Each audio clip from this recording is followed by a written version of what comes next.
Push enough current through a tungsten filament, and it sheds that energy as blinding white heat. To predict how much current will flow and how hot that filament will get, engineers rely on the macroscopic equation, Ohm's law, V equals IR.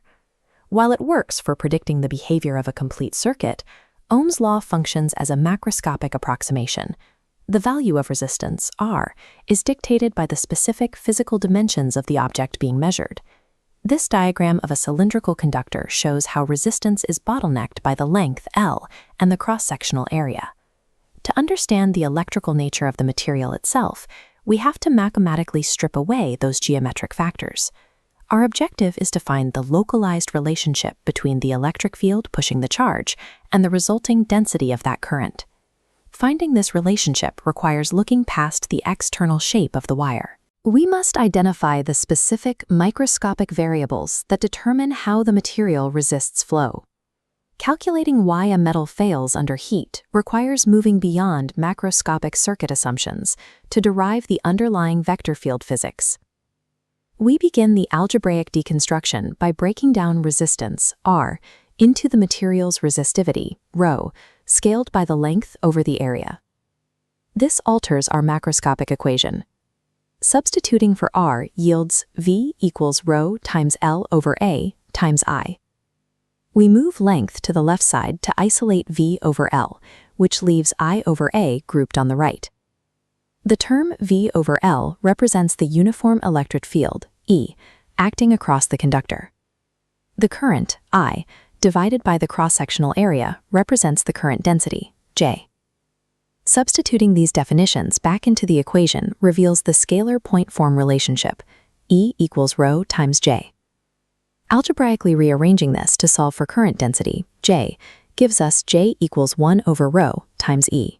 We define that reciprocal term, 1 over ρ, as the material's conductivity, sigma.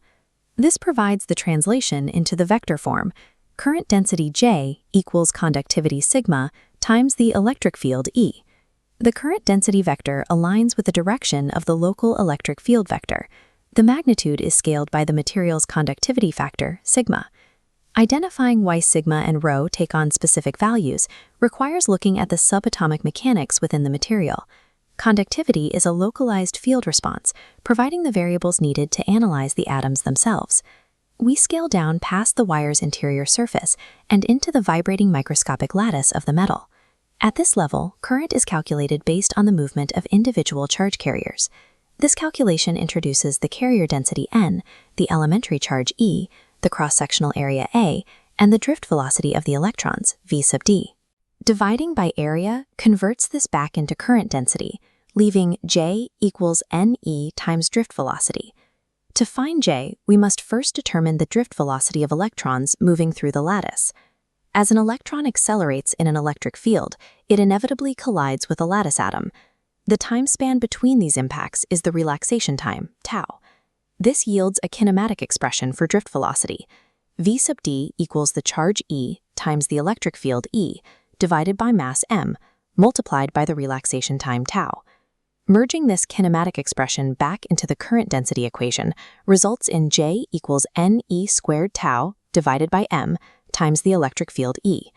We can now compare this microscopic equation against our derived point form, J equals sigma E. By equating the terms, we find the definition of conductivity. Sigma equals NE squared tau divided by m. The inverse relationship defines resistivity. Rho equals m over NE squared tau. Within this equation, the electron mass, m, and the elementary charge, E, are universal constants. A material's electrical identity is dictated by the kinematic relationship between how many carriers are available, N, and the time between their atomic collisions, tau. We can apply this resistivity equation to analyze how materials respond to thermodynamic heat. A standard metal possesses a permanent ocean of free electrons. Because those electrons are already free, heating the metal does not significantly increase the carrier density, N. Instead, the atomic lattice vibrations increase. This increased vibration shrinks the relaxation time, tau, because the electrons collide more frequently with the shaking atoms. In the resistivity equation, as the denominator tau decreases while N remains static, the overall value of ρ must rise. Metals become worse conductors at high temperatures because thermal scattering dominates the internal electron kinematics. Semiconductors, by contrast, have very few free electrons at room temperature. In these materials, thermal energy shakes electrons free from their atomic bonds. Consequently, the carrier density, N, increases exponentially as the temperature rises.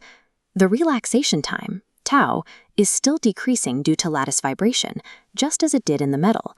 But here, the exponential surge in new carriers overpowers the slight drop in time between collisions. With a massively expanding denominator driven by N, the overall resistivity of the semiconductor drops. Materials react differently to heat depending on whether thermal energy primarily drives collision scattering or carrier generation.